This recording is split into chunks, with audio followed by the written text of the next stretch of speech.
안녕하세요. 해피 블랙스톤. 오늘의 이야기는 상가 투자 전 상권 분석 방법 안내입니다. 월세를 받기 위해 상가 투자를 고민 중이라면 먼저 상권 분석을 철저히 한 후에 결정해야만 뒤늦게 후회하게 되는 일이 없을 거예요. 매월 내야 하는 월세를 생각하다 보니 차라리 내 상가에 사무실을 열까 하는 생각을 하게 되더라고요. 아니면 임대료 많이 나오는 지역에 상가를 구입해서 월세를 받는 것이 나을까 하는 생각도 하게 되었어요. 그런데 상가를 매수하려고 보니 고려해 봐야 하는 것들이 많이 있었어요. 그 중에서도 상가 투자 전에 알고 있어야 하는 기초 지식 중 하나가 상권 분석입니다. 제가 상가를 사고 싶다고 하니 모두들 상권이 잘 형성되어 있는 곳에 투자를 해야 한다고 해요. 그럼 상권이 도대체 무엇을 뜻하는지 알아볼게요. 상권이란 상업상의 세력이 미치는 범위를 말한다라고 해요. 부동산학개론 시간에 배우기로는 일정한 지역을 중심으로 재화와 용역이 미치는 범위라고 했어요. 협의의 상권은 상품과 서비스가 유통되는 일정한 지역을 의미한다고 해요. 너무 어려운가요? 쉽게 말하면 어떤 점포가 고객을 동원할 수 있는 범위를 뜻하는 걸로 고객의 약 80% 이상이 거주하거나 혹은 통근하면서 이용 가능한 지역 범위라고 생각할게요. 상가 투자를 공부하다 보니 항아리 상권이라는 것을 듣게 되었어요. 항아리 모양으로 상가들이 모여 있어서 항아리 상권이 아니라 항아리 안에 있는 무언가처럼 단단하게 갇혀 있다는 의미를 뜻해요.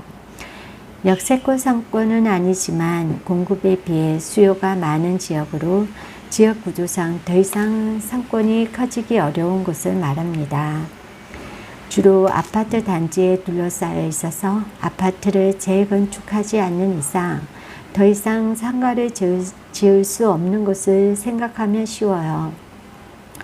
특정 지역의 상권이 한정되어 있어 그 이상으로 팽창하진 않지만 소비자들도 다른 지역으로 빠져나가지 않는 상권이므로 수요가 항상 공급을 초과하니 신규 창업자들이 가장 선호하는 상권 가운데 하나예요. 임대인이 원하는 수익률과 향후 시세 차익 같은 프리미엄을 얻기 위해서는 그 상가에서 장사를 할 임차인이 돈을 잘 벌 수 있어야겠죠. 상가 투자를 할 때는 임차인의 입장에서 생각을 해보면 좋아요. 임차인이 돈을 벌어야 월세를 밀리지 않고 안정적으로 임대료를 낼 수 있고, 또한 공실이 없어야 내가 기대하는 수익률과 투자 이익을 얻을 수 있다는 점을 꼭 명심해야겠어요.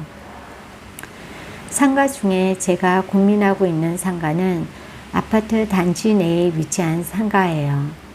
2달 가까이 사무실로 출퇴근하면서 보면 단지 내에 빈 상가들을 보게 돼요. 공실인 이유를 찾아보니 높은 임대료도 있지만 업종 제한이 걸려서 임차가 쉽지 않더라고요.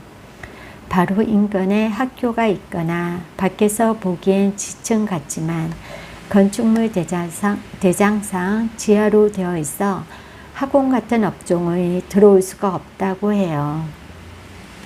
그래서 단지 내 상가는 업종이 제한적이고 수요층들도 제한되어 있어 투자를 많이 고민하게 되었어요.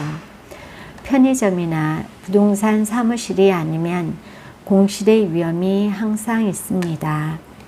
지금은 다른 지역의 상가 투자를 고민 중이에요. 지금 살고 있는 아파트 단지들로 둘러싸여 있는 근린 상가 쪽을 알아봐야겠어요. 상가 투자를 생각할 때는 임장이 필수인 것 같아요. 저도 2달을 거의 매일 돌아다니다 보니 저희 지역에서 몇 달째 공실로 남아있는 사무실의 입지가 보였어요.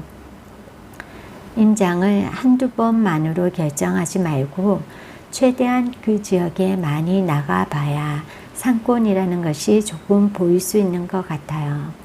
너무 조급하게 생각하지 말고 여유를 갖고 꼼꼼하게 조사하고 준비를 해야 투자 위험을 줄일 수 있다는 것을 기억해야겠어요. 감사합니다.